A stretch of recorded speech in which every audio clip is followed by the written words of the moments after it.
Okay, so today we have Plants vs. Zombies Garden Warfare 2. This was a game that came out back in 2016, so it's creeping up on a decade old. 9 years.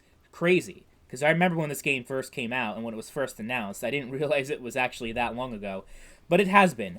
And thankfully, this game still holds up very well, not just in terms of gameplay, but the actual player base itself is still very strong.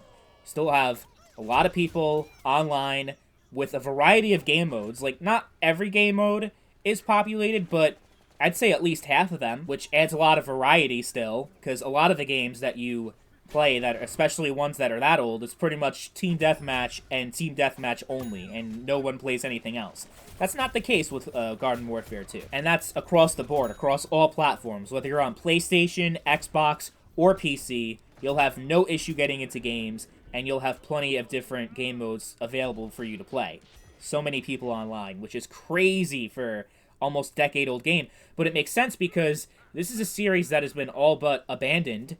We had a game that came out after this in 2019. It was called Battle for Neighborville, but most people don't consider that a true successor to Garden Warfare 2, and there's actually more people now that are playing Garden Warfare 2 in 2025 than Battle for Neighborville, which is insane because that was a game that came out a few years after Garden Warfare 2 did. People just consider this game to be a lot better, and I would agree with them on that.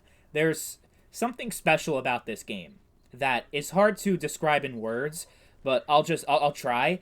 It is, first of all, one of the most unique experiences that you'll have in any online game. Just between the gameplay, the whole presentation of it being Plants versus Zombies, like what? I know Plants vs. Zombies is a series that has existed for years, but as a third-person hero shooter, it works so well, and the gameplay is so fun, more fun than it should be, honestly, than it has the right to be. It's so weird, but it works. And it has so much gameplay variety between the different classes. There's actually over 100 different combinations between all the different classes, and they all play differently from one another, which is insane. So there's a lot of content in this game. There's a lot to unlock and grind for if you're interested in it. And you know what, why not? Especially if you're a new player, you've never played this game before.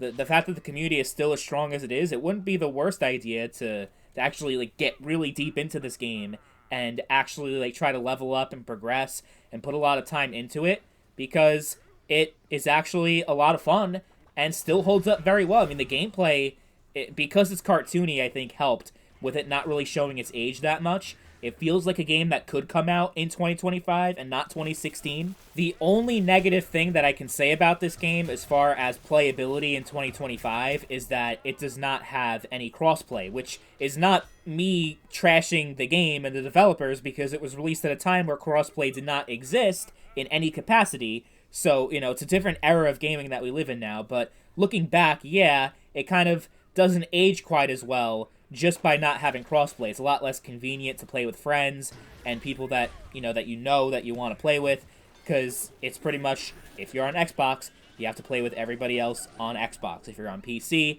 you can only play with people on PC.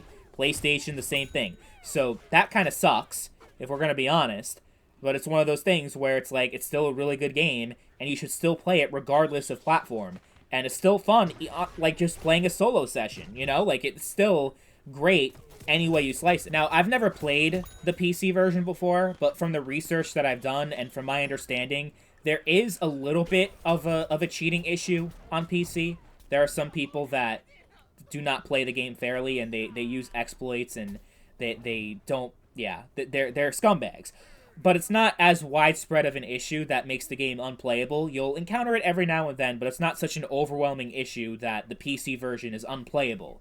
Like Titanfall 1, for example, on PC is unplayable because of the cheating problem. Black Ops 3 is unplayable because of the cheating problem on all platforms. But Garden Warfare 2 is still fine on PC. I would say if you can choose between the two, if you have access to both versions, I would go with the Xbox and PlayStation as well.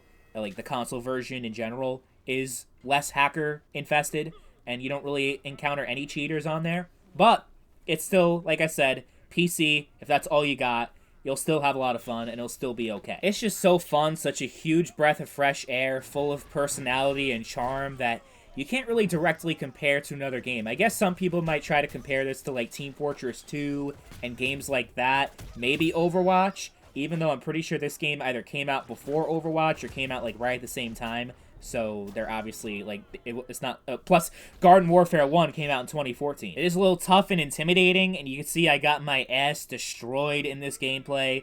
Pretty embarrassing showing, but it literally was like my second or third time ever playing this game, like, completely. I've never played this game before now, making this video, so cut me a little bit of slack, guys. Don't roast me too much in the comment section about my gameplay skills.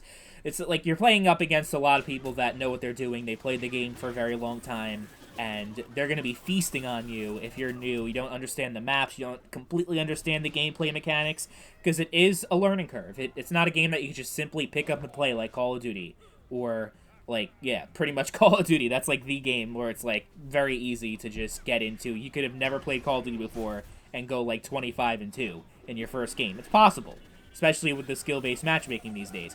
But, yeah, it's...